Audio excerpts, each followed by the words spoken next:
You matter. This is exactly the cry and belief of the Universal Church in this Synod on Synodality. Did you know that in October 2021, the entire Church entered into a Synod?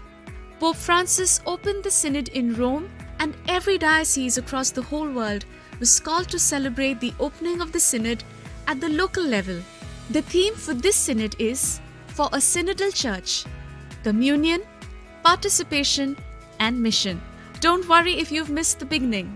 We are here to help you catch up because this Synod is going to be unlike any other. From 2021 to 2023, it will be a journey of sharing, reflecting and listening at all levels across the entire Church.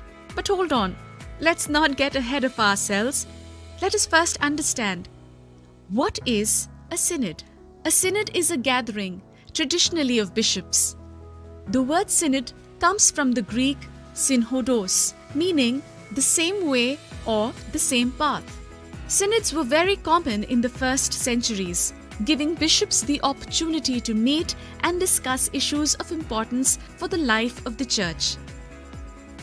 The institution of the Synod of Bishops was established by Paul VI on September 15, 1965, in keeping with the request of the Fathers of the Second Vatican Council to maintain the collegial spirit fostered by the Council. Since then, Synods have been organized every 2 or 3 years, bringing together bishops, experts, and various delegates to discuss different topics. In each case, bishops vote on a final document. Then, the Pope writes his own text called an apostolic exhortation to open new pathways and shed new light on what was discussed at the Synod so that it can radiate across the entire Church. So what is synodality? Synodality is about journeying together. This happens through listening to one another in order to hear what God is saying to all of us. It is realizing that the Holy Spirit can speak through anyone to help us walk forward together on our journey as the people of God. The point is not that we take 2 years to understand some new buzzword that will soon fade. Synodality is no passing phase.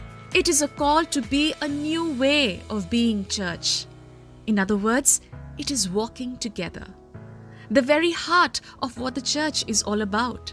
St. John Chrysostom said that for him, Church and Synod were synonyms, since the Church is all about walking together. In this sense, synodality is a way of renewing the Church from her deepest roots in order to be more united with one another and better carry out our mission in the world. In simpler terms, a synodal church is a church that listens.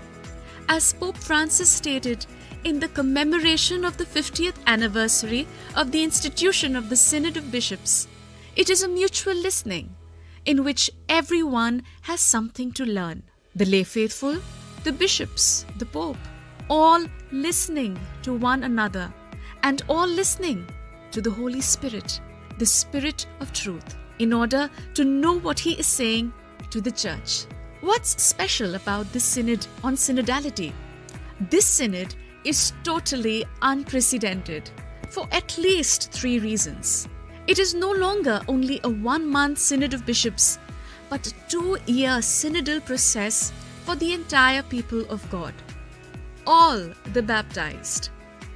All are invited and no one is to be left behind or excluded. It is a Synod that aims on giving the entire Church a lived experience of synodality. It's not just about filling in a questionnaire, but gathering the fruits of what the Holy Spirit is saying to us here and now. The aim of the Synod is not just to talk about synodality, but to put synodality into practice, starting now, in every diocese, parish and country across the whole world. This calls all of us, at every level of the Church, to renew our way of being and working together moving forward. So what can you do?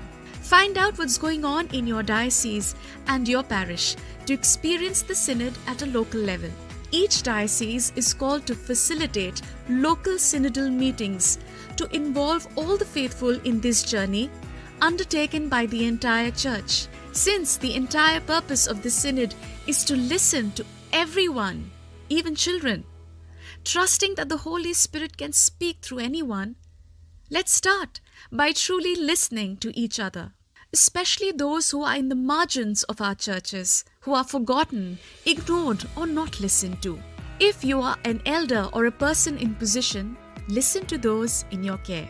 If you are a parent, hear what your children are trying to communicate to you. If you are a priest, pay attention to what your parishioners are voicing. If you are a superior in your community, listen to what the young ones are struggling with. Remember, if you want to be heard, you must also be willing to listen. And finally, pray for the whole Church. Ask the Holy Spirit to inspire and lead us in this beautiful journey.